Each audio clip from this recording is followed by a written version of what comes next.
Hello and welcome back. I am Mr. Sosotris, and this week I'm doing my August reading wrap up.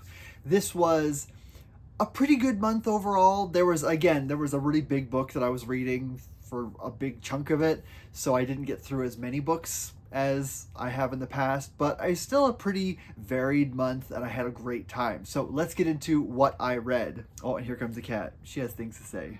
Yeah.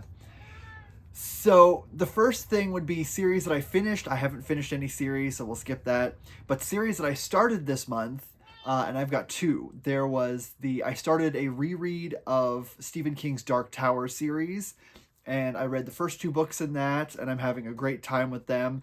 The first time I read that series was in like college, long time ago, and it was like the first Stephen King thing that I'd read.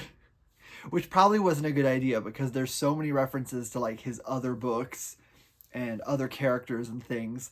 But I had a great time, but I remember being really thrown by just how weird it is because it sort of defies categorization in terms of genre. And so I read it, and I read the 7 books. There wasn't the Wind Through the Keyhole published yet, but I read the 7 books, and it was kind of one of those things where I was like, I don't know if I liked that or not, but I kept thinking about it. And so I wanted to go back through again after having read more of his work, and I'm more familiar with his style, and it's hitting on all cylinders this go around. And so I'm having a great time. And so I've read the first 2 books, getting ready to start on the third one soon, and it's been a lot of fun.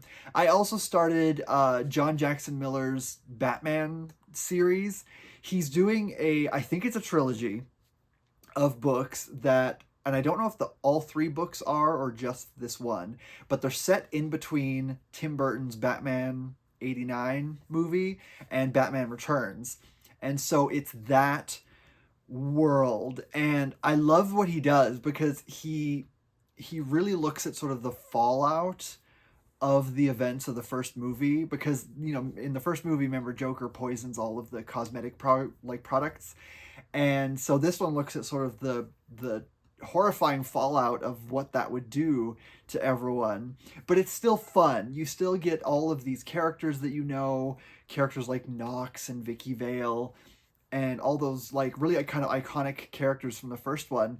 And you really see sort of how the Joker's reign of terror had an effect on people. And then of course there's a new villain in this one, which is sort of a reinvention of a classic Batman antagonist. And I had a great time with it. It's adventure, action. The voices are perfect. I think his take on sort of Keaton's Batman specifically is so good. I love his Alfred, the Michael Gough version of Alfred, and also of course Vicky Vale, who's such a great character. And in this one, he gives her so much more depth and agency. In the first movie, Kim Basinger is wonderful. I love her so much, but her character is written as a little flat, but the actress sort of gives her a lot of depth and complexity that sort of maybe the script didn't assume was there. And so this book, we get more Vicky Vale, and we get sort of the version that Kim Basinger was portraying, and so we get to see her more active and complicated and emotionally deep, and it's so good. It's so much fun. The next book is coming out, or I think has already come out, and I think it's called Batman Revolutions, I believe. It focuses on the Riddler, but like a new version of the Riddler, not specifically the Riddler from the comics. This is like a self-contained universe. And oh my goodness, cat, yes, I know. But Batman Resurrection was a great read. I had a lot of fun with it, and I'm looking forward to more of it. I love superhero anything, and it's always fun to read superhero stuff in like novel form, because it's sort of only like, you feel like it only works as like a comic book or as a movie, but as a novel you still get all of those fun, comic book flair. That's just so good. I love it so much. Anyways, moving on. Nonfiction reads. I didn't read any nonfiction this past month. But the next one would be my favorite fiction standalones. And for that, I have to give War and Peace. Now, I did a whole video on my review of War and Peace, so I won't go on a long tangent about this one, but this book was absolutely worth it. I had a great time reading it, and I think if I reread it again, which I do want to... Can you stop? I do want to reread it again, but I think when I read it again, I'm going to go through it a little slower. I think the first time I read it, I was racing through it a little bit. I wasn't skimming anything, but I wasn't sort of taking my time with it. And so I think when I reread it, I'm going to like read fewer pages at a time and let them kind of percolate and not feel like I have to kind of rush to get through it, because there's so much character arc threads that are so much fun to kind of trace throughout the years as the book progresses. And so I want to experience that again. This is definitely one that is in my like top favorite classic books ever list now. Next up is books that surprised me, and this shouldn't surprise me, but I read This Is How You Lose the Time War, and this has been on my TBR forever. I think ever since it first came out, and it just was wonderful. It was one of those ones where I was a little intimidated by it, and so I thought it was either going to be like underwhelming or it was going to be sort of beautiful but not something that would really blow my mind kind of thing. Like it was fine but not incredible, and it was actually as incredible as everyone said. I loved the language of it. I loved the complexity of the story. I love how there's a lot of twists and turns that you think you see coming, and then the book sort of veers away from them in interesting ways. So an absolutely gorgeous book, very mind-bendy and just poetic and wonderful. I had a great time with this one. Time travelers traveling through the multiverse, leaving messages for each other in increasingly complicated ways. Like at one point, someone leaves a message in the lines of a tree, and so they have to cut down the tree and read the text. And so it took centuries to write this message in a tree, and it's one letter among many. It's just wonderful. Definitely read this. Next up is books that disappointed me, and for this one I have to talk about The Redemption of Time by Bao Shu. Now, this is it's a fan fiction that was published online shortly after the last of the Three Body Problem books was published, so Death's End.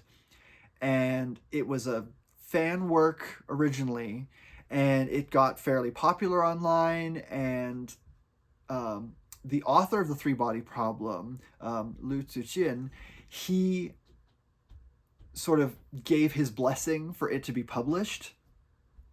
And so it's published as kind of a nebulous part of the Three Body Problem universe. Now, in the foreword, the author does say that he doesn't really make any claims that this is sort of part of the main continuity. Like, you can choose to ignore it if you want, kind of thing.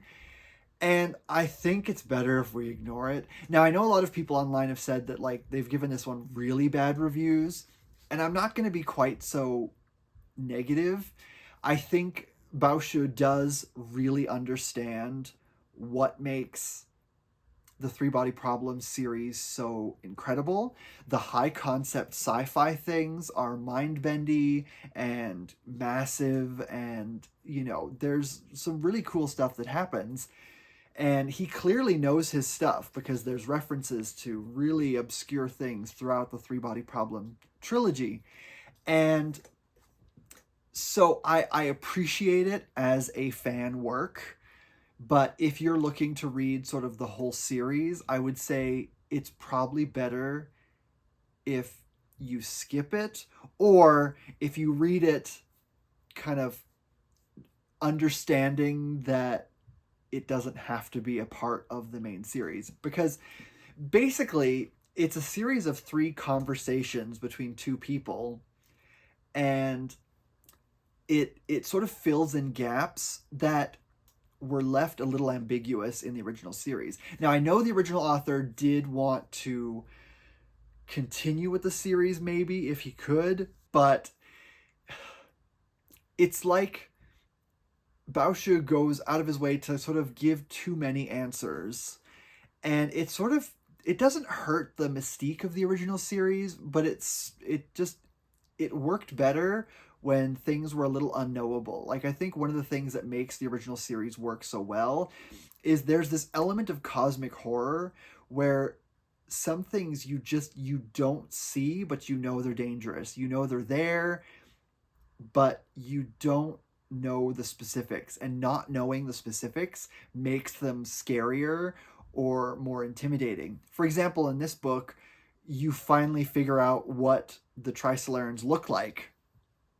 And it's interesting, but we didn't really need to know what they look like. It works better when they're sort of a faceless, unknowable force who is so, technologically advanced that they can manipulate the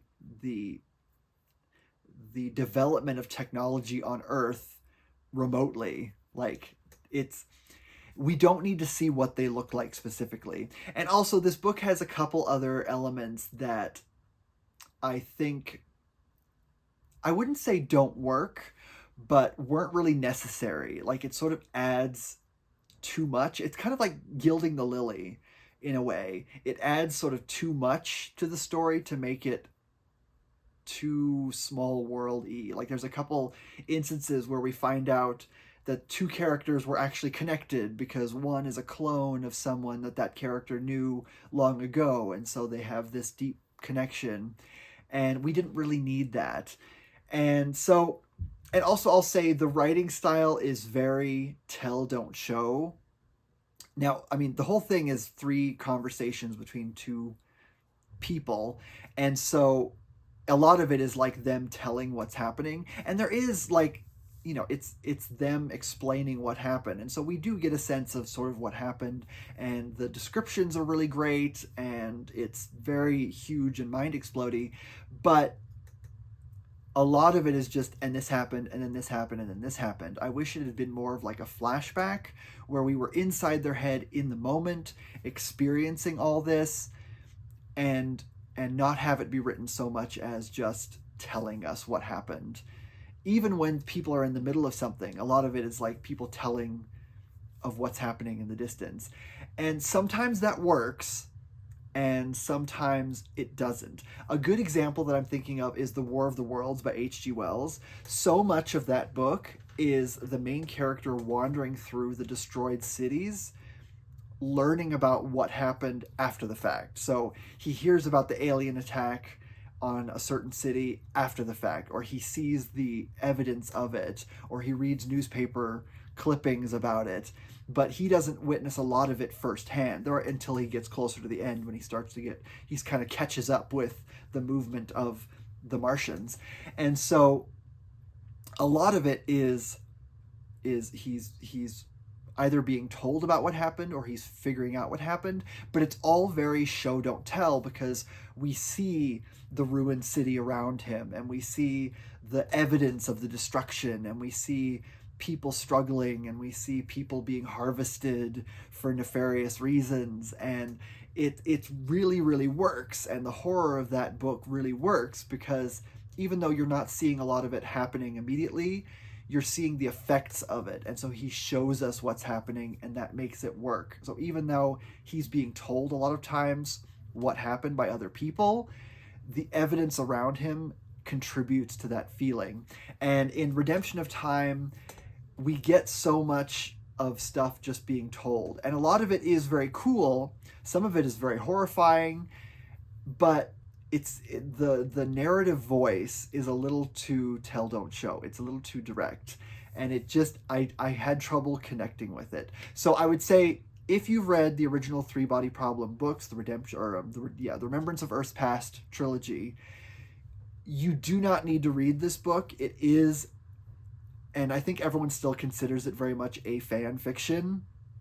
It was published sort of legitimately with the blessing of the author. I get the feeling, and this is just a feeling, but I get the feeling that the publishers may have convinced Lu Cixin to approve it, because the books were so popular kind of overseas, and it was a way to bring in more money.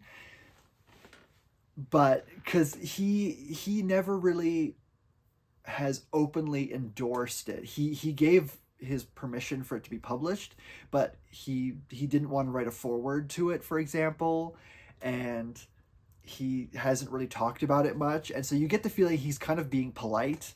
He's like, it's okay that it was published, but it's not really part of the main series. And I think one reason why he hasn't continued the series, because he has said that maybe he wants to sort of write some more stuff, but he's now sort of stuck, because if he writes anything else, it will either have to use the stuff in this book, or it's going to have to contradict what happened in this book.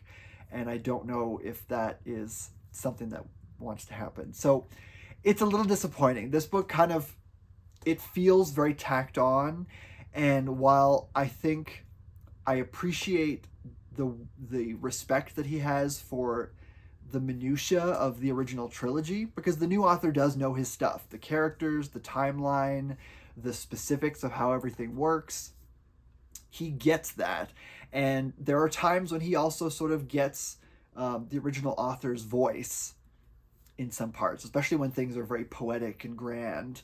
And so it's not terrible, but I wouldn't recommend anyone read it, because it just feels like it's adding too much to a story that worked best when you didn't know everything.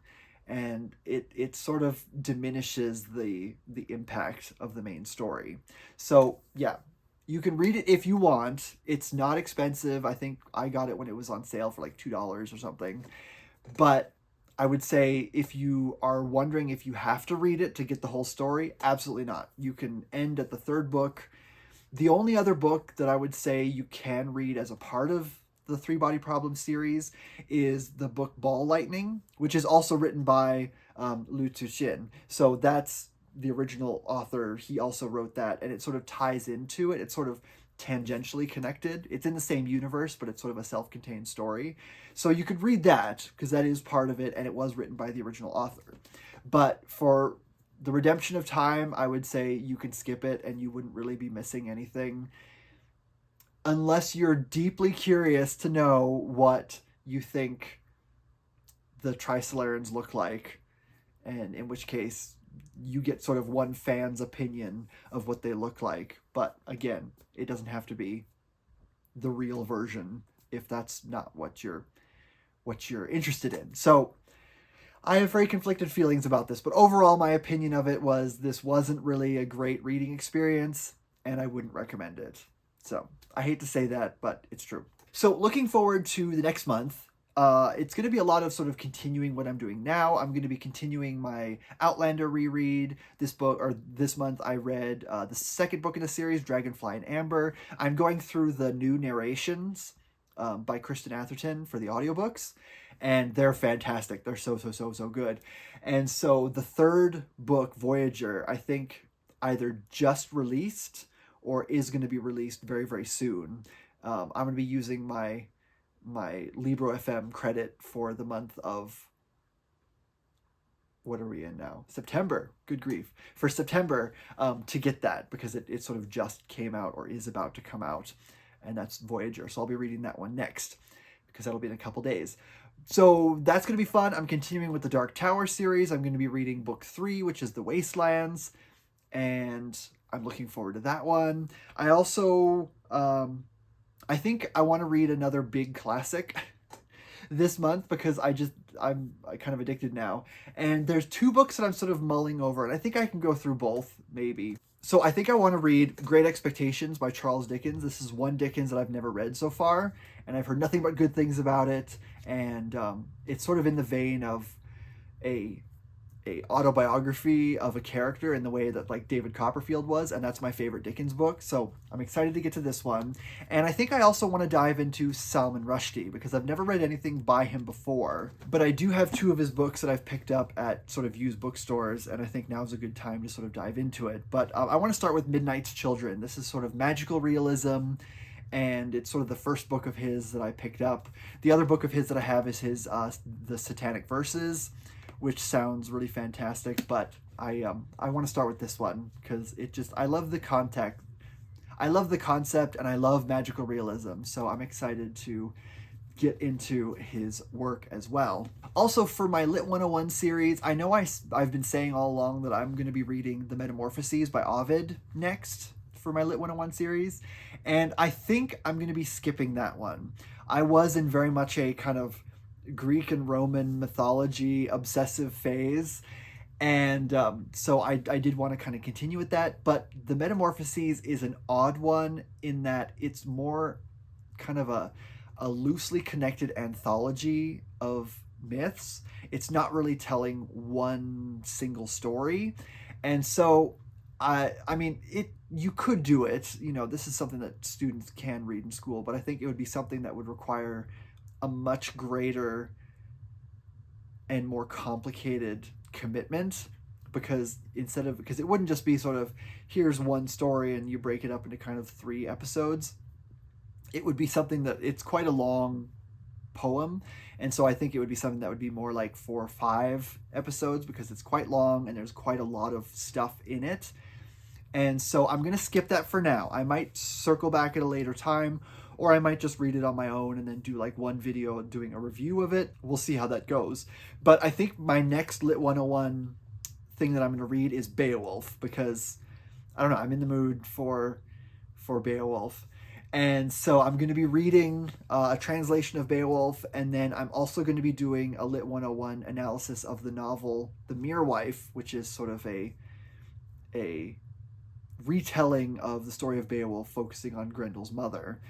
And I'm also going to be talking about John Gardner's Grendel, which is a fantastic book, and I think that will just be more